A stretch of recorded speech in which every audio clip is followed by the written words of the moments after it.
मेरा नाम रेखा है। मैं एक छोटे से कमरे में पैदा हुई, जहाँ दरो दीवार था और गरीबों के साए थे, लेकिन प्यार की कोई कमी नहीं थी।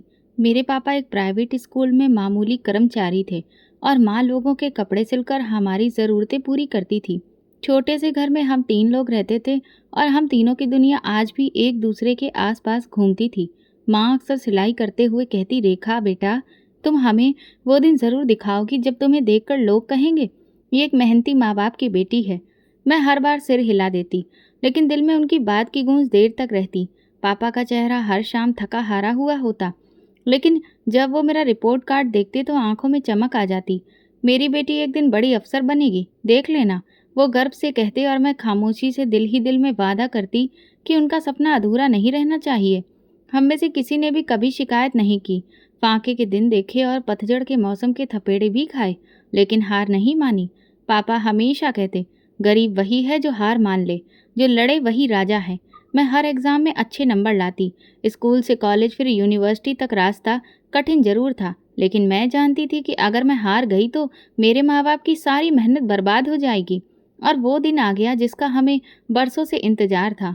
मेरा एमए का रिजल्ट आया। मैं ना सिर्फ पास हुई थी, बल्कि बहुत अच्छे नंबरों से पास हुई थी। सरकारी रिकॉर्ड में मेरा नाम आया था। मेरी आंखों से खुशी के आंसू रुकने का नाम नहीं ले रहे थे। मैं बार बार अपनी मार्कशीट देख रही थी, जैसे अभी भी यकीन नहीं आ रहा हो। पापा को बताऊंगी तो वो कितने खुश हो जाएंगे, मैंने खुद से कहा, और तुरंत दरवाजे की ओर बढ़ी। दिल तेजी से धड़क रहा था, खुशी में। मैं जानती थी कि पापा ये खुशखबरी सुनते ही मुझे गले से लगा लेंगे। दरवाजे पर दस्तक की आवाज़ आई। मुझे लगा कि पापा आ गए। उनका एक अंदाज था दरवाज़ा खटखटाने का, लेकिन जब मैंने दरवाज़ा खोला तो पापा नहीं थे। एक अजनबी खड़ा था, सांवला रंग, बिखरे बाल, चेहरे पर परेशानी। वो शायद कुछ कहना चाहता था, लेकिन शब्द गले में अटक रहे थे। जी? मैंने बेचैनी से पूछा। वो आपके पापा? उसने नज़रें झुकाकर कहा, उनका एक्सीडेंट हो गया है, वो अस्पताल में हैं। मेरे पैरों तले से ज़मीन खिसक गई।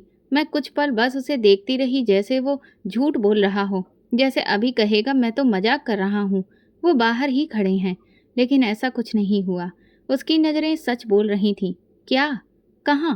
कौन से अस्पताल में? मैंने एकदम से पूछा। आवाज़ कमज़ोर पड़ गई थी, दिल जैसे किसी ने मुट्ठी में जकड़ लिया हो। माँ कमरे से निकली, मेरी हालत देखकर परेशान हो गई। क्या हुआ? कौन है? मैं कुछ बोल न सकी। वो आदमी फिर दोहराया, उनका एक्सीडेंट हुआ है, वो अस्पताल में एडमिट हैं। माँ के हाथ से सुई गिर गई। हम दोनों रोती हुई बाहर निकली, रिक्शा रोका और तुरंत अस्पताल की ओर निकली। मैं लगातार भगवान से प्रार्थना कर रही थी। दिल में हजारों बातें चल रही थी, लेकिन एक उम्मीद भी थी। शायद मामूली चोट लगी हो, शायद वो ठीक हो जाएं, शायद ये कोई गलतफहमी हो। लेकिन अंदर ही अंदर मैं जानती थी कि कुछ बहुत बुरा हुआ है। अस्पताल के रास्ते में अजीब सा सन्नाटा था। दीवारों पर लगे उदास रंग, घड़ी की टिक-टिक और हर तरफ परेशान चेहरे। हम एक स्ट्रेचर के पीछे चल रहे थे, जो गहरे पर्दे में लिपटा हुआ था। वो पर्दा नहीं, जैसे मेरी सांसों पर पड़ी हुई कोई भारी चादर थी। डॉक्टर ने हमें एक तरफ ले जाकर बिठाया। चेहरे पर वही पेशेवर सख्ती थी जो अक्सर बुरे वक्त की खबर लेकर आती है। हमने बहुत कोशिश की है, डॉक्टर बोले। उनकी दोनों टांगों में बहुत गंभीर चोट आई है। एक टांग में फ्रैक्चर है और दूसरी में नर्व डैमेज है। हमें अफसोस है कि शायद वो अब चल ना सकें। माँ कुछ नहीं कह पाई, बस उनके हाथ कांपने लगे। मैंने उनका हाथ पकड़ा, लेकिन खुद भी अंदर से खाली हो चुकी थी। ये वो लम्हा था जहाँ शब्द बेकार हो जाते हैं। जब पापा होश में आए तो उन्होंने सिर्फ एक सवाल किया, रेखा का रिजल्ट आया? मैंने मार्कशीट उनके सामने रख दी, जिसे अपने दुपट्टे में बांध रखी थी। वो मुस्कुराए, जैसे कुछ पल के लिए दर्द भूल गए हों। मेरी बेटी कामयाब हो गई। वो लम्हा जैसे टूटे हुए इंसान की आखिरी रोशनी थी। लेकिन मैं जानती थी, अब हमें उनके लिए कुछ बड़ा करना होगा। अस्पताल का बिल, महीनों का इलाज, दवाइयाँ, और हमारे पास कुछ भी नहीं था। हमने 2 दिन बाद पापा को घर वापस ले आए। इलाज अधूरा रह गया था, लेकिन और कोई रास्ता नहीं था। हमने पापा के लिए घर के कोने में एक बेड लगा दिया। माँ उनकी सेवा करती रहती और मैं उनके लिए दवाइयाँ लाने भागती। एक रात माँ चुपचाप बैठी थी, उनकी नज़र दीवार की घड़ी पर थी। रेखा, तुम्हें काम करना होगा। मैंने उनकी तरफ देखा। काम? हाँ, अब तुम्हारी पढ़ाई का सपना थोड़ा रुक जाएगा। हम दोनों कुछ ना कुछ करके घर चला लेंगे। लेकिन तुम अब अपने पापा का सहारा बनो। मैंने मना नहीं किया। अगली सुबह मैं जल्दी उठी, शहर के स्कूल, एकेडमी, कोचिंग सेंटर हर जगह जाकर फॉर्म भरने लगी। सीवी पर लिखा था एमए पास, लेकिन चेहरे पर नौकरी की रिक्वेस्ट। 2 दिन बाद फ़ोन आया, एक प्राइवेट स्कूल की रिसेप्शनिस्ट मैडम समीरा ने इंटरव्यू के लिए बुलाया था। मैंने अपना पुराना सूट निकाला और प्रेस किया, जो डिग्री लेते वक्त पहना था, और स्कूल पहुंच गई। छोटा सा स्कूल था, लेकिन साफ सुथरा। दरवाजे पर एक चौकीदार ने नाम पूछा, फाइल देखी और कहा, मैडम आपको अंदर बुलाएंगी। वही स्कूल में टीचर्स को रिक्रूट करती हैं। मैं ऑफिस में दाखिल हुई तो एक सख्त सी नज़र वाली औरत सामने बैठी थी। उन्होंने गंभीर नज़रों से मेरा सीवी देखा तो, आपने एमए किया है? जी, इंग्लिश में। और एक्सपीरियंस? अभी तो कोई नहीं है, लेकिन मुझे बच्चों से बात करने का शौक है। उन्होंने मुझे कुछ बुनियादी सवाल किए, लेसन पढ़वाया और कुछ डेमो लिया, और फिर चुप हो गई। रेखा, हम सिर्फ एक्सपीरियंस नहीं, लगन भी देखते हैं। कल से आप स्कूल ज्वाइन कर सकती हैं। मैं हैरानी से उनकी तरफ देखने लगी। मैडम वाकई में? जी, बस वक्त की पाबंदी ज़रूर रहनी है। और हाँ, क्लास 5 की इंग्लिश आपको पढ़ानी है। मैंने उन्हें थैंक यू कहा। दिल जैसे खुशी से धड़क रहा था, और साथ में एक बोझ भी था। अब ये सिर्फ नौकरी नहीं थी, जिम्मेदारी भी थी। मैंने वापस आकर माँ को ये बात बताई तो वो खामोश हो गईं। फिर मेरे सिर पर हाथ रखकर बोली, ये पहला कदम है बेटी, अभी सफ़र बहुत लंबा है। अगले दिन स्कूल पहुंची तो मुझे क्लास दिखाई गई। बच्चे शोर मचा रहे थे, लेकिन जैसे ही मैंने बोर्ड पर लिखना शुरू किया, खामोशी छा गई। पहली बार जिंदगी में किसी ने मुझे टीचर कहकर पुकारा था। दिन गुजरते रहे, बच्चे मुझे पसंद करने लगे। मैं होमवर्क रात को तैयार करती और अगले दिन स्कूल लेकर जाती। फाइल्स, असाइनमेंट, प्रेजेंटेशन, सब कुछ नया था, लेकिन मैं सीख रही थी। सैलरी ज़्यादा नहीं थी, लेकिन इतनी थी कि दवाई आ जाए, कुछ सब्जी आ जाए, बिजली का बिल जमा हो जाए। एक दिन स्कूल के गेट से निकलते वक्त माँ का मैसेज आया, दवाइयाँ ख़त्म हो गई हैं, वापसी पर लेती आना। मैं बाजार की तरफ रुख कर लिया। पैसों का हिसाब लगाया, 2 दवाइयाँ छोड़नी पड़ी, लेकिन दिल में अजीब सा सुकून था कि कम से कम कुछ कर पा रही हूँ। रात को पापा की आंख खुली, मैं पानी दे रही थी तो कहने लगे, रेखा तुम आजकल बहुत थक जाती हो ना। मैंने मुस्कुराकर कहा, पापा मैं आपकी बेटी हूँ, मैं कभी नहीं थकती। उस रात जब नींद आई तो दिल में एक अजीब सा सुकून था, जैसे अंधेरे में कोई चिराग जल रहा हो, उम्मीद का चिराग। जैसे जिंदगी अब एक रूटीन में ढल रही थी। सुबह स्कूल जाना, दोपहर को वापस आकर घर के काम, शाम को पापा की दवाइयाँ, और रात को अगले दिन की तैयारी। कुछ थकान जरूर हो जाती थी, लेकिन अंदर कहीं एक सुकून था कि मैं अपने हिस्से की जिम्मेदारी निभा रही हूँ। स्कूल में मेरा रोज का नियम था, मैं अपने बच्चों के साथ व्यस्त रहती थी। 5वीं क्लास के वो छोटे छोटे चेहरे कभी सवाल करते तो कभी शरारतें, और कभी खामोशी से मेरी बात सुनते थे। मैं उन्हीं में ही अपनी दुनिया देख रही थी। मैडम, ये पोयम मैं पढ़कर सुनाऊं? एक बच्चे ने हाथ खड़ा किया तो कभी दूसरा कहता, मैडम आज आपने बहुत अच्छा पढ़ाया। मैं धीरे से मुस्कुराकर कहती, बस तुम लोग मेहनत करते रहो, एक दिन तुम सब भी बड़े अफसर बन जाओगे। बच्चों के बीच वक्त का पता ही नहीं चलता था। उनकी मुस्कुराहटें, मासूम बातें मेरी थकान को खींच लेती थीं। लेकिन उन दिनों में एक बात मैं अक्सर नोट करती थी। स्कूल के प्रिंसिपल खन्ना साहब मेरी क्लास में बार बार आने लगे थे। कभी अचानक खड़े होकर बच्चों की तारीफ करते तो कभी मेरी मेहनत को सराहते। शुरू शुरू में तो मुझे ये लगा कि ये सब नॉर्मल है, वो क्लासों का रूटीन चेकअप कर रहे हैं। लेकिन बहुत जल्द ही इस बात का अंदाज बदला हुआ महसूस होने लगा। बहुत अच्छी क्लास है आपकी रेखा, खासकर आपके समझाने का तरीका बहुत ही बेहतरीन है। उन्होंने एक दिन क्लास खत्म होने पर कहा, थैंक यू सर, मैं कोशिश करती हूँ कि बच्चे बिल्कुल भी बोर ना हो। नहीं नहीं, आप सिर्फ कोशिश नहीं करती, आप में कुछ स्पेशल है। मैंने अपनी नज़रें झुका ली, बात खत्म की और फिर क्लास से बाहर आ गई। अब ऐसा अक्सर ही होने लगा। स्कूल खत्म होने के बाद आधे घंटे तक टीचर एक्स्ट्रा रुकते थे। उसी दौरान कभी कभार वो मेरे स्टाफ रूम में पास आकर बैठ जाते। कभी मेरी नोटबुक्स की तारीफ करते तो कभी मेरी टेस्टिंग की। एक दिन मैंने देखा कि वो मेरी गैर मौजूदगी में मेरी फाइल्स देख रहे थे। मैं दरवाजे पर खड़ी होकर बोली, सर कुछ चाहिए था आपको?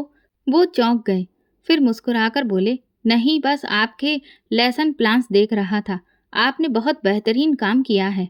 Thank you sir. मैं अपनी फाइल्स लेकर बाहर आ गई, लेकिन दिल में कुछ हलचल सी होने लगी। मेरी एक कलीग ने हंसते हुए मुझसे कहा, रेखा लगता है प्रिंसिपल साहब को तुम्हारी बहुत ज़्यादा फिक्र रहती है, तुम्हें कोई दिक्कत तो नहीं है? मैंने धीरे से मुस्कुराकर उस बात को टाल दिया। नहीं, वो बस सबकी हिम्मत बढ़ाते रहते हैं। लेकिन अंदर से मैं उस स्पेशल ट्रीटमेंट को समझ नहीं पा रही थी। स्कूल में बहुत सारी टीचर्स थीं, लेकिन वो अक्सर मेरे आसपास ही नजर आते। फिर एक दिन जब मैं छुट्टी के बाद बच्चों की कॉपियां चेक कर रही थी, एक मैसेज आया, प्रिंसिपल साहब आपको अपने ऑफिस में बुला रहे हैं। मैंने कॉपियां बंद की और ऑफिस निकल गई। दरवाज़ा बजाया, अंदर गई तो वो टेबल के पीछे बैठे थे, चेहरे पर एक खास मुस्कुराहट। बैठ जाइए रेखा। मैं खामोशी से बैठ गई। कमरे में एक लम्हे को खामोशी छा गई। मैं कुछ दिनों से एक बात आपसे कहना चाह रहा था, लेकिन वक्त नहीं मिला। मैंने उनकी तरफ देखा। वो अब कुर्सी से उठकर मेरे पास वाली कुर्सी पर आ गए। दरअसल आप सिर्फ एक अच्छी टीचर ही नहीं बल्कि एक खास इंसान भी हैं। मैंने आपको नोट किया है। आप में वो बात है जो बहुत कम लोगों में होती है।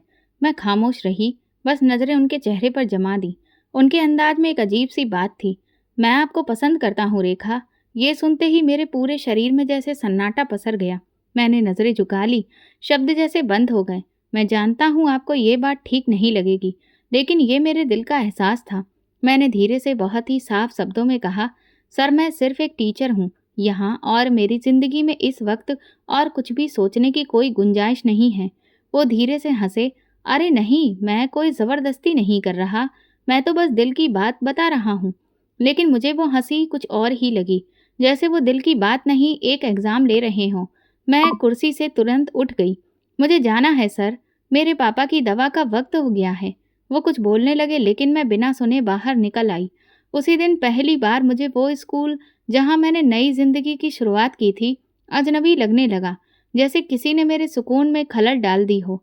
और मैं जान गई थी कि शायद ये सब कुछ इतना साधारण नहीं था जितना दिख रहा था। अगले दिन मैं स्कूल नहीं गई। माँ को बहाना बना दिया कि मेरी तबीयत ठीक नहीं है, लेकिन असली वजह वही थी जो पिछले दिन ऑफिस में हुआ था। खन्ना सर की बातें, उनकी नज़र, सब ने मुझे बेचैन कर दिया था। ऐसा कुछ भी नहीं था जिससे मैं किसी से कह सकती और ना ही खुद से छुपा सकती थी। माँ बार बार मेरे सर पर हाथ फेर कर पूछती, तुम्हें बुखार तो नहीं है? तुम्हारी आंखें लाल क्यों हो रही हैं? मैं बस अपना चेहरा मोड़ कर कहती, नींद पूरी नहीं हो पाई है माँ, इसलिए। आप फिक्र मत करिए, कल स्कूल जाऊंगी। दोपहर को स्कूल से फ़ोन आया। माँ भी सुन रही थी। दूसरी तरफ से खन्ना सर की आवाज़ थी। उन्होंने नरमी से मेरी तबीयत के बारे में पूछा, हालचाल पूछा और फिर फ़ोन बंद कर दिया। माँ ने मुझे बताया तो मैंने बस सर हिलाया, लेकिन दिल में बहुत सारे सवाल घूम रहे थे। उन्हें मेरी इतनी फिक्र क्यों हो रही है? वो माँ से बात क्यों कर रहे हैं? जैसे ही शाम हुई, दरवाजे पर दस्तक हुई। माँ ने दरवाज़ा खोला तो पीछे हुई और बोली, रेखा बेटा, तुम्हारे प्रिंसिपल सर आए हैं। मैं तुरंत ही दरवाजे की तरफ देखने लगी तो खन्ना सर हाथ में फूलों का गुलदस्ता लिए मुस्कुरा रहे थे। चेहरे पर वही भाव था जैसे कि कुछ हुआ ही नहीं। आपकी तबीयत की खबर मिली तो सोचा कि खुद ही आकर देख लूं। मैंने माँ की तरफ देखा। उनके चेहरे पर हैरत थी, लेकिन घर आए मेहमान को अंदर तो बुलाना ही होता है। माँ चाय बनाने का कहकर चली गईं और मैं एक तरफ बैठ गई। वो मेरे सामने बैठ गए। आज आप नहीं आई तो बच्चे बेचारे उदास थे, खासकर रजत और अदिति।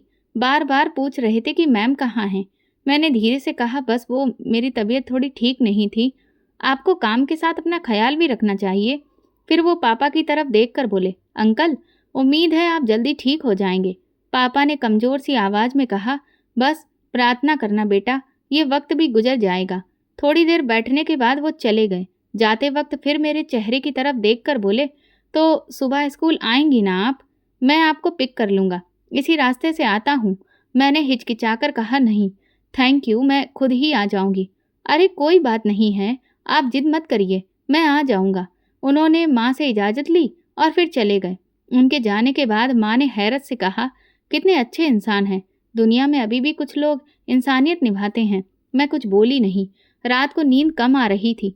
बार बार वही मंजर मन में आता रहा, उनकी बातें, जैसे किसी अनजान रास्ते पर कदम रखा हो। अगली सुबह तैयार होकर बाहर निकली तो मोहल्ले के एक कोने पर गाड़ी खड़ी थी। मुझे देखते ही उन्होंने दरवाज़ा खोल दिया। रेखा, देर हो रही है। वही नरम लहजा। मैं रुकी, कुछ पल सोचा, फिर धीरे से आगे बढ़ी और दरवाज़ा खोलकर बैठ गई। आपको परेशान होने की ज़रूरत नहीं है। अरे ये तो मेरा फ़र्ज है। आप तो स्कूल की बहुत काबिल टीचर हैं। उन्होंने गाड़ी आगे बढ़ा दी। मैं चुप हो गई। दिल में अजीब सी बेचैनी हो रही थी। स्कूल आकर मैं जल्दी से क्लास के अंदर चली गई, जैसे कुछ छुपा रही हूँ। उस दिन के बाद बस ये तो रोज का हो गया। वो रोज ही मुझे लेने आ जाता। पहले मैं इनकार करती रही, लेकिन फिर उसके बार बार कहने पर मैं हार गई। माँ को भी सब कुछ सामान्य लग रहा था। सही है बेटा, काम आप कम से कम तुम आराम से पहुंच जाती हो। लेकिन मुझे एहसास होने लगा था कि ये सफ़र सिर्फ रास्ते का नहीं रहा था, बल्कि कुछ और भी था जो धीरे धीरे मेरे आसपास लपिट रहा था। उस दिन वो मुझे स्कूल के दरवाजे पर उतार कर बोले, कल जरा वक्त से निकलना, मुझे थोड़ा जल्दी जाना होगा। मैं इस बात में सिर हिलाया और अंदर चली गई, लेकिन दिल में बहुत सवाल उठ रहे थे। ये नरमी, ये ज़्यादा ध्यान देना, ये लगातार बातचीत, क्या ये सिर्फ फिक्रमंदी है या फिर कुछ और? मैं नहीं जानती थी, लेकिन ये ज़रूर जानती थी कि सब कुछ पहले जैसा नहीं रहा और शायद कोई खतरा पास ही था। स्कूल का माहौल सुकून से भरा था। बच्चे क्लास में अपने काम में व्यस्त रहते और साथ वाली टीचर्स अपने काम से जुड़ी बातें करती, और मैं खुद को समझा चुकी थी कि शायद खन्ना सर की नरमी सिर्फ इज्जत करने की वजह से है।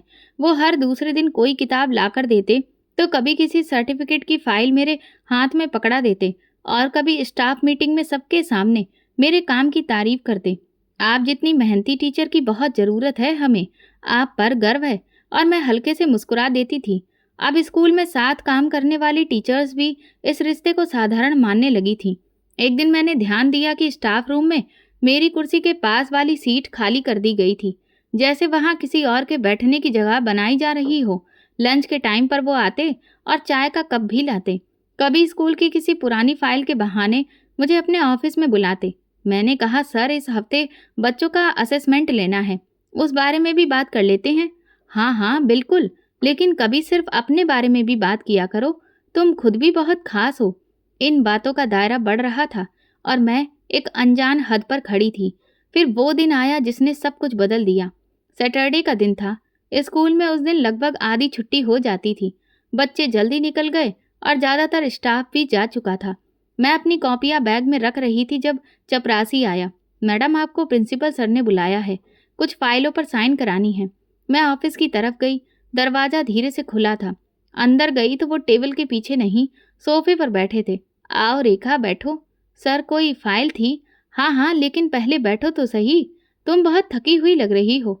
हाँ, थोड़ा काम ज़्यादा हो गया। मैं जैसे ही बैठने वाली थी, उन्होंने तुरंत उठकर ऑफिस का दरवाज़ा बंद कर लिया। दरवाज़ा बंद होने की आवाज़ साफ सुनाई दी, तो मैं पलट कर बोली, सर दरवाज़ा क्यों बंद किया? वो धीरे से मुस्कुराए, ताकि कोई डिस्टर्ब ना करे। इतना वक्त मिला है पहली बार। मैं अपनी बात पूरी कर लेना चाहता हूँ। बात? कैसी बात? रेखा, मैं तुम्हें पसंद करता हूँ। तुम जैसी लड़की जिंदगी में एक बार आती है। तुम्हारी मासूमियत, तुम्हारी सादगी, सब कुछ। मैं पीछे हट गई। सर, ये स्कूल है, मैं यहाँ सिर्फ पढ़ाने आती हूँ। आप ऐसा मत करिए। डरने की बात नहीं है, मैं तुम्हारे लिए सब कुछ करूँगा। तुम अगर चाहो तो मैं तुरंत ही किसी दूसरे स्कूल में तुम्हारे लिए प्रिंसिपल की पोस्ट भी दिलवा सकता हूँ। तुम जैसी लड़कियां वक्त बर्बाद नहीं करती। मैंने हाथ उठाया। बस करिए सर, आपकी बातों का मतलब मैं समझ चुकी हूँ। मुझे यहाँ से जाना है। उन्होंने मेरा बाजू पकड़ लिया। इतनी आसानी से नहीं जा सकती तुम। हाथ हटा लीजिए, मैं ऐसी लड़की नहीं हूँ। उनका चेहरा एक लम्हे में बदल गया। ऐसी लड़कियां, तुम जैसी लड़कियां तो इसी काम के लिए होती हैं। इज्जत की बातें छोड़ो। मैंने पूरी ताकत लगाकर अपना बाजू छुड़ाया, कुर्सी धकेली और तुरंत दरवाजे की तरफ भागी। कुंडी खोलने में कुछ पल लगे। वो मेरे पीछे आए, लेकिन मैं भागकर सीढ़ियों से नीचे आ गई। स्कूल की बिल्डिंग सुनसान थी। बाहर निकलते ही मैं सीधे सड़क की तरफ दौड़ी। सांस तेज हो चुकी थी, आंखों के आगे धुंध छा गई थी। अचानक एक गाड़ी की रोशनी ने मेरी आंखों को चकाचौंध कर दिया। ब्रेक की आवाज़ से पहले मैं ज़मीन पर गिर चुकी थी। जब मेरी आंख खुली तो किसी गाड़ी की पिछली सीट पर थी। सामने वाले शीशे में एक बुजुर्ग आदमी की झलक दिखी। बेटा, तुम ठीक हो? ये लो, पानी पियो। मैं कहाँ पर हूँ? हाथों से बोतल पकड़ी, फिर सर हिलाकर रोना शुरू कर दिया। क्या हुआ है तुम्हें? किस हालत में हो? मैं कुछ नहीं बोली, बस आंसू बहते रहे। गाड़ी धीरे धीरे मेरे घर की तरफ बढ़ रही थी और मैं जानती थी मेरे साथ कुछ ऐसा हो चुका था जिससे मैं कभी भूल नहीं पाऊंगी। गाड़ी के अंदर खामोशी थी। बाहर सड़क पर गाड़ियों की कतारें दौड़ रही थीं, लेकिन मेरी आंखों में सिर्फ अंधेरा था। वो एक अनजान इंसान, जिसकी उम्र मेरे पापा के बराबर थी, वो बार बार शीशे में देख रहे थे। बेटा, मैं तुम्हें कुछ भी नहीं कहूँगा, लेकिन अगर तुम खुद से चाहो तो बता सकती हो। उनकी आवाज़ में अजीब सी नमी थी। मैंने फिर धीरे से कहा, बस मुझे घर पहुँचा दीजिए। ज़रूर, लेकिन एक बात सुन लो, ये जो तुम पर बीता है, इसमें तुम्हारी कोई गलती नहीं है, इसलिए हिम्मत मत हारना। मैंने सिर हिलाया। गाड़ी हमारे मोहल्ले के तंग रास्तों में मुड़ने लगी। दरवाजे के पास पहुंचकर मैं गाड़ी से उतरी तो उन्होंने मुझे सहारा दिया। चलो, मैं तुम्हें दरवाजे तक छोड़ देता हूँ। मैंने मना नहीं किया। दरवाज़ा खुलने से पहले एक पल रुकी, सांस अंदर ली और फिर दरवाजे पर दस्तक दी। माँ ने दरवाज़ा खोला, मुझे देखा और एकदम से घबरा गई। रेखा, ये क्या हालत है? पापा जो चारपाई पर लेटे थे, धीरे से उठने की कोशिश करने लगे। क्या हुआ? कौन साथ में है? मैं अंदर गई तो बुजुर्ग अंकल ने साथ में कहा, बेटी को जख्मी हालत में सड़क पर पाया, इसीलिए घर छोड़कर जा रहा हूँ। भगवान सबका भला करे। माँ ने मेरे चेहरे पर हाथ रखा और पूछा, क्या हुआ? पापा ने जैसे ही मुझे देखा, उनकी आंखें कुछ पलों के लिए मेरी आंखों में रुक गईं, फिर उनके होंठ कांपने लगे।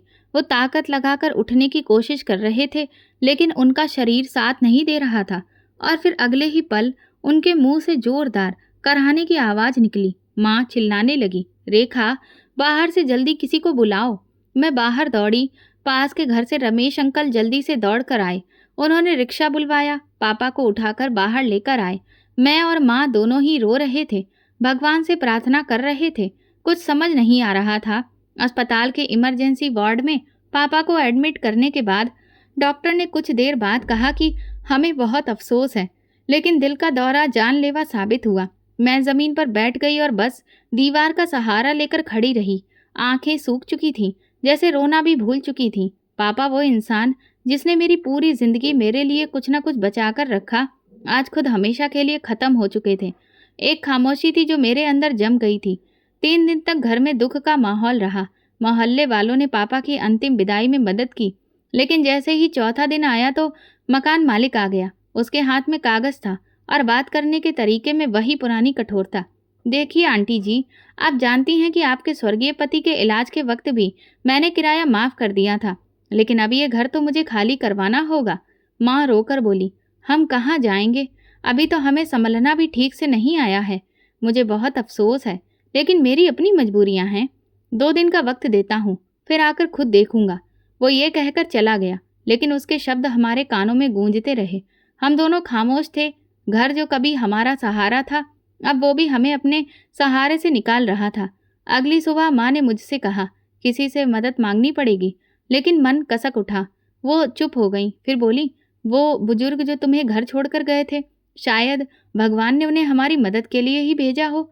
मैं थोड़ी देर सोचती रही, फिर मोहल्ले में किसी से उनका पता पूछा तो पता चला कि वो पास ही के इलाके में रहते हैं। अगले दिन हम उनके घर गए। दरवाज़ा खुला, अंदर एक आंगन था। वो खुद दरवाजे पर आए और हमें देखकर चौंक गए, फिर इज्जत से अंदर बुलाया। माँ ने उन्हें सब कुछ बताया। वो सुनते रहे, फिर उठकर अंदर गए। थोड़ी देर बाद बाहर आए।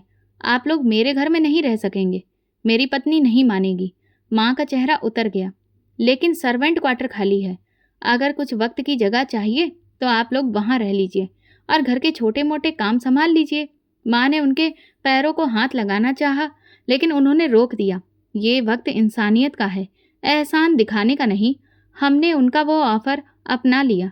उसी शाम हम अपना सारा सामान समेटकर सर्वेंट क्वार्टर में आ गए। टूटे हुए पलंग, जंग लगे बर्तन और दीवारों पर सीलन, लेकिन सर पर एक छत मौजूद थी। सर्वेंट क्वार्टर में हमारा पहला दिन खामोशी से गुजरा। वो छोटा सा कमरा जिसमें एक पंखा भी मुश्किल से चला था, दीवारों पर सीलन और फर्श पर फटी हुई चटाई थी, लेकिन फिर भी हम शुक्रगुजार थे, क्योंकि ये किसी फुटपाथ से तो बेहतर ही था। अंकल, जिन्हें अब मैं दिल ही दिल में चुप रहने वाले एक दिलदार इंसान कहने लगी थी, रोज सुबह ऑफिस जाते और शाम को खामोशी से वापस आते। उनकी पत्नी संगीता आंटी एक तेज मिजाज औरत थी। उनकी नज़रों में हम सिर्फ एक बोझ थे। अंदर का कमरा और आंगन भी साफ कर दो और किचन के बर्तन धोकर रख देना। वो अक्सर माँ से सख्त लहजे में बात करती थी। माँ कुछ कहे बिना काम करती और मैं स्कूल के बच्चों की पुरानी कॉपियाँ और पेंसिल जमा करके मोहल्ले के कुछ बच्चों को पढ़ाना शुरू कर चुकी थी। शुरुआत में तो सिर्फ 2 बच्चे ही आए। दोनों भाई बहन थे, साथ वाले क्वार्टर में रहते थे। मैंने उन्हें मुफ्त में पढ़ाना शुरू किया था ताकि कुछ बात बने और बात फैले भी। धीरे धीरे और बच्चे आ गए। मैं शाम को बच्चों को आंगन में बिठाकर क्लास लेती और माँ खिड़की के पीछे से देखती रहती। कितना अच्छा पढ़ाती हो तुम, भगवान करे तुम्हारी किस्मत भी पढ़ाने वाले जैसी ही हो जाए, वो अक्सर कहती। एक दिन संगीता आंटी ने मुझे पढ़ाते हुए देख लिया तो उनका चेहरा कड़वाहट से भर गया। ये क्या ड्रामा है? अगर मैंने तुम्हें यहाँ पर रहने दिया है तो तुम्हें यहाँ स्कूल खोल लिया। आंटी ये छोटे बच्चे हैं, पढ़ लेंगे तो कुछ पैसे भी आ जाएंगे। ये क्वार्टर रहने के लिए दिया है, कारोबार के लिए नहीं। अंकल से बात करूंगी शाम को। उस रात मुझे लगा कि शायद कल हमें यहाँ से भी निकलना होगा, लेकिन अंकल ने शाम को कुछ भी नहीं कहा। बस संगीता आंटी ने खामोश रहना ही बेहतर समझा। अब मेरे पास इतने बच्चे हो चुके थे कि महीने के आखिर में 1000 रुपये बच गए। मैंने किताबों के लिए पुराने बुक स्टॉल देखे, कुछ पिछले साल के यूपीएससी के नोट्स मिले, वो खरीदे। माँ ने हैरत से पूछा, ये क्या है? माँ, मैं यूपीएससी की तैयारी करना चाहती हूँ। माँ कहने लगी, ये क्या होता है? सरकारी अफसर बनने का इम्तिहान, जो मैंने पापा के सपनों में देखा था वही। माँ कुछ देर सोचकर बोली, पढ़ो तो सही, शायद ये रास्ता ही हमारे लिए बेहतर भविष्य का मुकाम बन जाए। अब मेरे दिन का एक नया शेड्यूल बन गया। सुबह जल्दी उठकर घर के काम, बर्तन कपड़े धोना, फिर शाम को ट्यूशन और रात को यूपीएससी की किताबें। मैंने दीवार पर एक कील पर कैलेंडर टांग दिया। हर दिन के साथ एक नया गोल लिखती और जब भी कोई छोटा सा भी गोल पूरा होता तो उसे लिखे हुए टारगेट के आगे स्टार बना देती। ये सितारे भले ही किसी को दिखाई नहीं देते थे, लेकिन मेरे लिए वो उम्मीद की रोशनी थे। अंकल एक दिन आंगन से गुजरते हुए रुक गए। रेखा, तुम वाकई में यूपीएससी की तैयारी कर रही हो? हाँ अंकल, कोशिश कर रही हूँ। उन्होंने कुछ देर सोचकर कहा, बेटा, किस्मत का रिश्ता मेहनत से ज़्यादा लगातार कोशिश और इरादे से पक्का होता है। बस कभी हार मत मानना। बस उनकी ये बात याद रह गई। रात को जब भी आंख लग जाती तो वो बात दिमाग में घूम जाती। अक्सर बच्चे जाते जाते मुझे कह जाते, मैडम आप तो ऑफिसर बनने वाली लगती हैं। और मैं दिल ही दिल में कहती, हाँ अब मैं बनूंगी। लेकिन संगीता आंटी अक्सर अपनी नाक चढ़ाकर देखती थी, लेकिन अब वो कुछ नहीं कहती थी। शायद उन्हें अंदाजा हो गया था कि ये लड़की चुपचाप मगर लगातार किसी बड़ी चीज़ की तरफ बढ़ रही है। एक दिन माँ ने मुझसे कहा, देखो रेखा, अगर कभी भी पैसों की कमी हो तो मेरे जेवर बेच देना, लेकिन पढ़ाई मत छोड़ना। नहीं माँ, आपके जीवन की आखिरी शिद्दत है ये, मैं कुछ भी कर लूँगी। उसी दिन मैंने फैसला किया कि अगले महीने एडमिशन की फ़ीस जमा करनी ही है। अब मेरे अंदर एक नई आग जलने लगी थी। गरीबी, बेघर होना और बेइज्जती, इन सब से निकलने का बस एक ही रास्ता था, और वो रास्ता मेरी किताबों से होकर जाता था। एग्ज़ाम के दिन जैसे किसी जंग के दिन थे। मैंने 3 दिन पहले से ट्यूशन बंद कर दी थी। माँ ने सुबह का नाश्ता पहले तैयार करना शुरू कर दिया था। हर रोज़ की पहली प्रार्थना यही होती, भगवान मेरी मेहनत को बर्बाद मत करना। पहला पेपर जैसे एक तेज झोंके की तरह आया और गुजर गया। कुछ पेपर मुश्किल थे, लेकिन मैंने हिम्मत नहीं छोड़ी। आगे की पकड़ अच्छी थी, खास तौर पर इंग्लिश और करंट अफेयर्स में। जब आखिरी पेपर खत्म हुआ तो मैंने सुकून की सांस ली। माँ, लगता है अब की शायद बात बन जाए। बेटा, तेरी हिम्मत इतनी बड़ी है कि किस्मत भी मजबूर हो जाए। लेकिन किस्मत खामोश रही। रिजल्ट आने वाले दिन मैंने कैलेंडर पर लाल रंग से मार्क करके एक तारा बना रखा था। सुबह उठते ही इंटरनेट खोला, रोल नंबर ढूंढा, हर लाइन पढ़ी, लेकिन कहीं भी मेरा नाम नहीं था। मेरी सांस रुक गई, जैसे दिल एक लम्हे को बंद हो गया। दोबारा लिस्ट चेक की, फिर एक बार और, लेकिन नतीजा वही था। फाइल वापस रखकर मैंने कुछ भी नहीं कहा। माँ ने पूछा, क्या हुआ? नहीं हुआ। माँ खामोश हो गई, जैसे कि शब्दों में भी दम तोड़ दिया हो। शाम को मैंने अपनी सारी किताबें बंडल में बांधकर कोने में रख दी और चुपचाप आंगन में बैठ गई। संगीता आंटी छत से नीचे आते हुए रुक गईं। तो क्या हुआ तुम्हारा? मैंने धीरे से कहा, मेरा नहीं हुआ। उन्होंने तो पहले ही कहा था कि ये पढ़ाई गरीबों के बस की बात नहीं है। वक्त बर्बाद कर दिया, अब कम से कम कुछ काम सीख लो। अगले दिन वो मेरी गैर मौजूदगी में मेरे कमरे में आ गईं। जब मैं ट्यूशन पढ़ाकर वापस आई तो धुआं सा महसूस हुआ। दरवाज़ा खोला तो पता चला कि उन्होंने मेरी सारी किताबें आंगन में जला दी थीं। ये क्या किया? नहीं, वही होना चाहिए था जो हुआ। ये किताबें नहीं, तुम्हें भटकाने का रास्ता थी। गरीबों को उसकी लिमिट की पहचान होनी चाहिए। मैंने उनकी जलाई किताबों की राख उठाकर देखी तो मेरा कैलेंडर भी जला हुआ था, वही स्टार जो मैंने हर गोल के बाद बनाए थे। मैंने वो राख हाथ में उठाई और बहुत देर तक बैठी रही, फिर अंदर जाकर खामोशी से पानी पिया। माँ ने रात को मुझे दिलासा दिया, बेटा जो जलता है वही एक दिन चमकता भी है, पर जो हार मान जाए वो कुछ भी नहीं पाता। उस रात नींद नहीं आई। इंटरनेट खोला तो देखा कि कुछ वेबसाइट्स पर पिछले साल की पुरानी किताबें आधी कीमत पर बेची जा रही थीं। मैंने अपने ट्यूशन के पैसे गिनकर अलग रखे और अगले दिन पुरानी किताबों की एक नई खेप लेकर आई। अब की बार मैंने सब कुछ चुपचाप किया, ना कोई कैलेंडर, ना कोई स्टार, बस एक बोरी में किताबें, एक छोटा सा दिया और दीवार से सटी एक चटाई। रात को जब सब सो जाते मैं जाग जाती, आंगन के कोने में बैठकर किताबें खोलती और दिन भर की थकान उतारकर मेरे होठों से चुपचाप रिसने लगती। एक दिन अंकल ने मुझे देर रात पढ़ते हुए देख लिया। फिर से तैयारी शुरू कर दी है? हाँ अंकल। तो फिर चुपचाप क्यों कर रही हो? क्योंकि शोर से हिम्मत घबरा जाती है, उन्होंने मुस्कुराकर कहा। बस याद रखना, जितने ऊंचे सपने होंगे उतने ही गहरे जख्म भी मिलेंगे, लेकिन अगर हिम्मत बाकी रहे तो जख्म भी गर्व बन जाते हैं। मैंने किताब बंद करके अपने दिल में सोचा, अब की बार सिर्फ कामयाबी चाहिए, सिर्फ वही। सुबह जल्दी उठकर अपना रिवीजन किया और फिर किताबों को बंद करके वापस रख दिया। अगली किस्त की तैयारी मेरे अंदर खामोशी से चलती रही। ये वो रास्ता था जिसमें ना किसी का साया था, ना कोई सहारा, बस संघर्ष का सफर था और मैं अकेली लेकिन जिंदा। दूसरी बार का एग्जाम पहले से बेहतर गया। खर्चा थोड़ा आसान लगा और टाइम मैनेजमेंट भी ठीक रहा। मुझे लगा शायद इस बार किस्मत साथ दे दे। पिछली बार की कमियों को मैंने खुद में ही ढूंढ ढूंढ कर समझा और उन पर मेहनत भी की। पुराने सवालों की बहुत प्रैक्टिस की और कई कई बार रिवीजन किया। नींद भी कुर्बान कर दी थी। रिजल्ट आने के दिन मैंने कोई शोर नहीं मचाया, ना ही कैलेंडर पर कोई लाइन खींची। बस एक किसान की तरह फसल पकने का इंतजार किया, खामोशी और उम्मीद के साथ। इस बार मैंने मोबाइल पर रिजल्ट देखा, पेज लोड हुआ, रोल नंबर डाला और स्क्रीन पर नज़र टिक गई, लेकिन वहाँ फिर से मेरा नाम मौजूद नहीं था। मेरी उंगलियां कांपने लगी, सांस जैसे अंदर ही अटक गई, आसपास की आवाज़ें धीमी हो गईं। मैं उसी चारपाई पर बैठ गई, नज़रें स्क्रीन पर टिकी थीं, जैसे दोबारा देखने से रिजल्ट बदल जाएगा। माँ ने आकर पूछा, क्या हुआ? फिर से नहीं हुआ। ये सिर्फ 3 शब्द थे, लेकिन उनमें वो सब कुछ था जो मैंने पिछले महीनों में झोंक दिया था। इस बार मैं कुछ नहीं बोली। माँ बस मेरे पास बैठ गई। मैंने उनका हाथ पकड़ लिया, जैसे कोई बच्चा तूफान में अपनी माँ की उंगली पकड़ लेता है।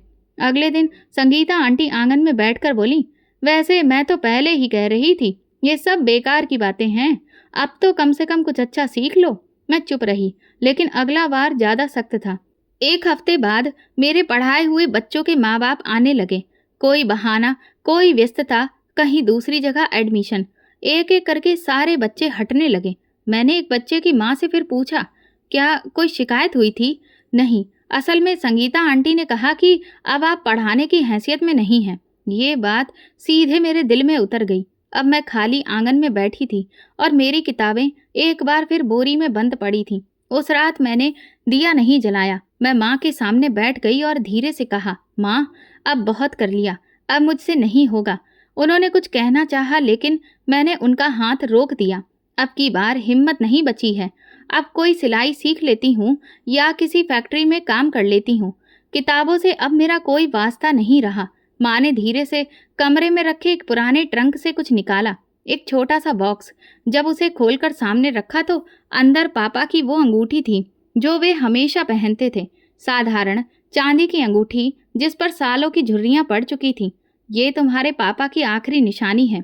तुम्हें पता है मैंने कितने सालों से इसे संभाल कर रखा है? मैंने कहा, आपने तो कहा था कि चाहे कुछ भी हो जाए इसे नहीं बेचेंगी। हाँ कहा था, लेकिन अब बेचने का वक्त आ गया है। माँ, मैं ये नहीं ले सकती। क्यों नहीं? ये अंगूठी बेचकर तुम अपना एक और सपना खरीद सकती हो। अगर पापा होते तो खुद तुम्हारे हाथ में पहनाकर तुम्हें बाजार लेकर जाते। मैंने अपने हाथों में अंगूठी को बंद कर लिया। धीरे से उसे देखा तो वजन बहुत हल्का था, लेकिन हाथों में लेकर लगा जैसे पूरी दुनिया पकड़ ली हो। पर माँ, इस बार अगर के लिए क्या जी कर कहेंगे? अगर इस बार तुम नहीं लड़ोगी तो सारी पहले की गई मेहनत बर्बाद हो जाएगी। मैं देर तक कुछ ना बोली। अगले दिन वही अंकल जिन्होंने हमें रहने की जगह दी थी, उनके सामने वाले ज्वेलर्स की दुकान पर हम अंगूठी लेकर गए। उन्होंने तोल कर कहा, ज़्यादा कीमती तो नहीं है, लेकिन किसी के लिए ज़रूरी लगती है। माँ ने कहा, ज़रूरी तो बहुत है, अब ज़रूरत भी हो गई है पैसों की। मैंने एडमिशन फॉर्म खरीदा और फिर से सिलेबस की किताबें। नहीं, इस बार मैंने सब कुछ फिर से जीरो से शुरू किया। लेकिन एक फ़र्क था, मेरे पास पापा की अंगूठी नहीं थी, पर उनकी हिम्मत का एहसास था और यही हिम्मत मेरी तीसरी और आखिरी कोशिश की उम्मीद की बुनियाद बनने जा रही थी। इस बार एक खामोशी थी, लेकिन अंदर एक रोशनी भी जल रही थी।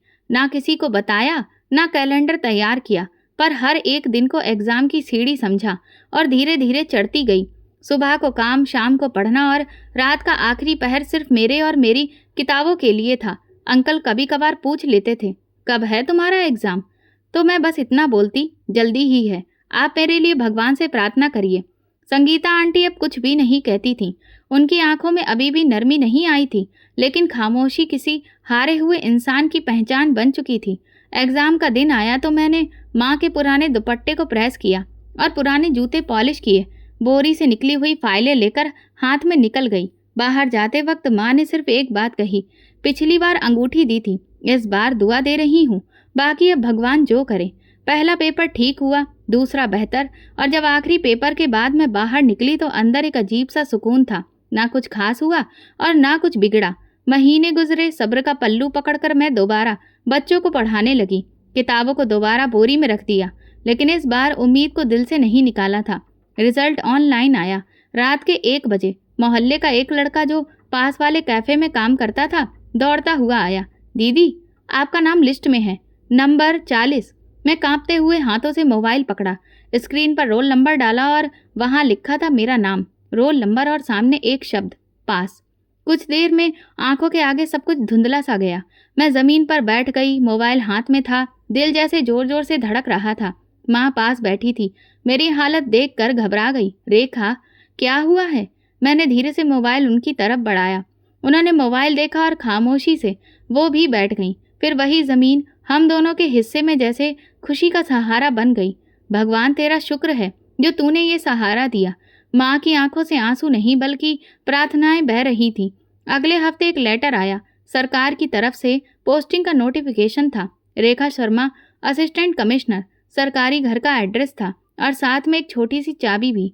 "ये चाबी किसके लिए है?" माँ ने पूछा। "एक नई जिंदगी के लिए माँ।" जब हम पहली बार सरकारी बंगले के दरवाजे पर पहुंचे तो माँ ने दरवाजे को हाथ लगाकर कहा, "तूने पापा का सपना सच कर दिखाया बेटी।"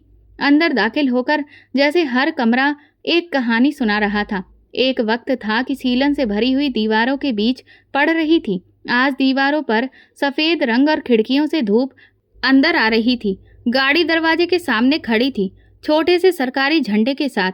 ड्राइवर ने इज्जत से कहा, "मैडम, कोई जगह बताइए।" मैंने कहा, "पहले एक पुराना मोहल्ला है, वहां जाना है।" हम दोबारा से उस घर के सामने खड़े थे जहां सर्वेंट क्वार्टर में हम रहते थे। दरवाज़ा खुला, अंकल सामने खड़े थे।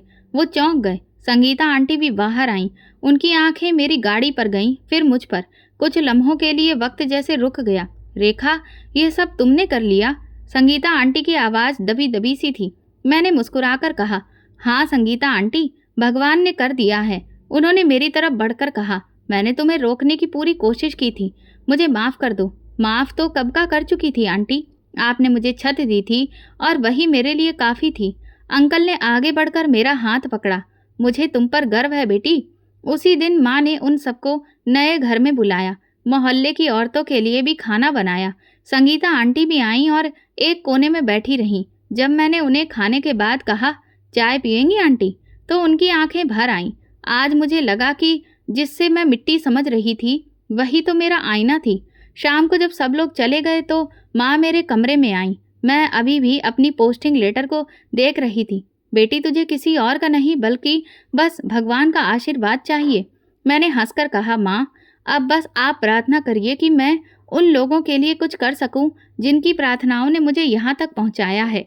दरवाजे के कोने पर वही स्टार वाले कैलेंडर की एक कॉपी लगा दी। हर कामयाबी के बाद एक नया स्टार। लेकिन अब वो स्टार मेरे सफ़र के नहीं बल्कि दूसरों के सपनों के होंगे, क्योंकि मैं सिर्फ रेखा नहीं रही थी, अब मैं रोशनी बन चुकी थी। बड़े ऑफिसर्स के प्रोग्राम में शामिल होना मेरी नई जिम्मेदारियों का हिस्सा बन गया था। कभी किसी यूनिवर्सिटी में, कभी किसी अनाथालय में और कभी किसी ट्रेनिंग इंस्टीट्यूट में। उसी दिन मेरे ऑफिस में एक इनविटेशन कार्ड आया, एक स्कूल फंक्शन के लिए। बताया गया कि मुझे चीफ गेस्ट इनवाइट किया गया है। इनविटेशन कार्ड पर स्कूल का नाम लिखा था, लेकिन जैसे ही मैं स्कूल का एड्रेस पढ़ा तो कुछ लम्हों के लिए हाथ रुक गए। ये वही स्कूल था जहाँ मैंने अपनी पहली नौकरी की थी और वही स्कूल जहाँ वो सब कुछ हुआ था जिसे मैं बरसों से दफन किए बैठी थी। मैंने कुछ पल सोचकर इनविटेशन कार्ड वापस रख दिया, लेकिन बाहर सब कुछ खामोश था। मैंने तुरंत बैल बजाकर पीए को अंदर बुलाया और इनविटेशन कार्ड के बारे में पूछा तो उसने कहा स्कूल के मैनेजर ने दिया है। शाम को माँ ने पूछा कहाँ जाना है। कल एक स्कूल में बुलाया गया है, पुरानी जगह है जहाँ भगवान ने मुझे इज्जत दी थी। अब उसे इज्जत से दूसरों की सुरक्षा करना मेरा फर्ज है। अगले दिन मैं अपनी सरकारी गाड़ी में स्कूल के गेट पर उतरी। दरवाजे पर बच्चों की लाइन, हाथों में फूल और स्टाफ के लोगों के मुंह से स्वागत की बातें। मैडम रेखा, हमारे लिए बहुत गर्व की बात है कि आपने इनविटेशन को एक्सेप्ट किया। मेरी नज़रें गेट के अंदर तक हर चीज़ को जांच परख रही थीं। वही पुरानी दीवारें, वही स्टाफ रूम, वही रास्ता, लेकिन इस बार फ़र्क बस इतना था कि अब मैं उस जगह की नौकर नहीं बल्कि एक जिम्मेदार ऑफिसर बनकर आई थी। प्रोग्राम शुरू हुआ, कभी डिबेट हुई तो कभी बच्चों की डांस परफॉर्मेंस, सब कुछ चलता रहा। फिर माइक पर अनाउंसर ने कहा, रिक्वेस्ट करते हैं हमारे प्रिंसिपल सर से कि वो हमारी चीफ गेस्ट को स्टेज पर बुलाएं। स्टेज की सीढ़ियों पर जैसे ही मैंने उसे देखा और हमारी नज़रें मिली तो वो रुक गया। उसकी रंगत जैसे बिल्कुल नमक की तरह सफ़ेद पड़ गई थी। मैं कुर्सी पर बैठी रही, नज़रें उसके चेहरे पर जमी थीं। वो माइक तक गया लेकिन शब्द जैसे होठों से निकल नहीं पा रहे थे। हमें बहुत गर्व है कि आज हमारे स्कूल की टीचर एक काबिल ऑफिसर बन गई हैं। उसकी बातें काँप रही थीं। फिर वो अचानक चुप हो गया। मैं धीरे से खड़ी हुई और माइक पकड़कर बोलना शुरू किया। आज इस स्कूल में आकर बहुत कुछ याद आ रहा है। वो वक्त जब मैं एक छोटे से कमरे में रहकर पढ़ती थी, सपनों के साथ, लेकिन उन सपनों पर एक साया छा गया था। हॉल में एक बिल्कुल खामोशी थी। हर एक की नज़र मेरी तरफ थी। कभी किसी स्कूल में ऐसा वक्त आता है जब एक टीचर को, एक लड़की को अपनी इज्जत के लिए लड़ना पड़ता है।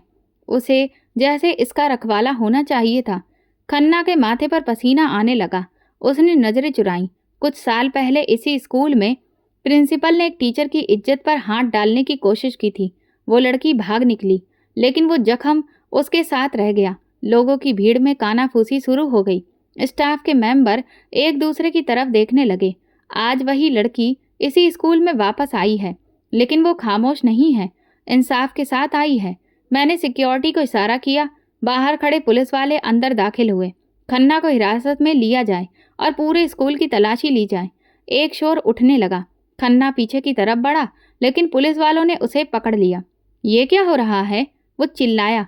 ये वही है जो बरसों पहले होना चाहिए था, मैंने ठंडे लहजे में बोला। तलाशी के दौरान स्कूल के स्टोर रूम से कुछ मोबाइल, कुछ सीडीज और डायरियां बरामद हुई। उनमें बच्चियों की तस्वीरें, रिकॉर्डिंग्स और धमकी भरे नोट्स भी थे। पुलिस ने सब कुछ जब्त कर लिया। कुछ लड़कियां सामने आईं, आंखों में आंसू, दिल में डर, लेकिन अब उनके लिए सहारा मौजूद था। खन्ना की आंखों में उस समय जो हार दिख रही थी, वो कोई अदालत भी नहीं दे सकती थी। पुलिस की गाड़ी उसे ले गई और स्कूल के गेट पर ताला लगा दिया गया। माँ ने जब रात को न्यूज़ देखी तो खामोशी से मेरे सिर पर हाथ रखकर कहा, इज्जत सिर्फ बढ़ाने से नहीं, बचाने के बाद आवाज़ बनने से भी कायम रहती है। मैंने आसमान की तरफ देखा, कुछ देर कुछ भी नहीं बोली।